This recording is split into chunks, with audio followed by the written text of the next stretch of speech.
খাইবা? হ কাকা খামু, একটু দেন। নাও এই চুল কাটার তেলে মেয়ে খাও। না কাকা থাক, আপনি ড্রাগন ফল আপনিই খান। ওই না খাইলে নাই, আমি খাইতাম পারি। শালার মানুষ দেখছি, কিন্তু এই বুইরার মতো খাচ্চুরা মানুষ দেখছি না। একটু ড্রাগন ফল দিলে কি হইতো? আমার সামনে দেখাইতেছে।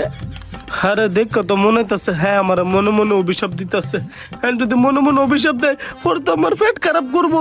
হেতে বেলা হ্যাঁ একটা দিয়া দিই। ভাতিজা তুমি কি ড্রাগন খাইবা? হ কাকা, না না না, আপনি ড্রাগন ফল আপনিই খান।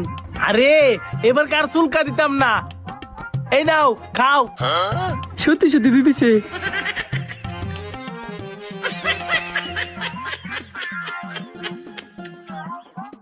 কাকা শেষ। ভাতিজা তুমি কি 5-6 দিন ধরে কিছু খাও না? তুমি কি মানুষ না রাক্ষস? কাকা আমি মানুষ না রাক্ষস না, আমি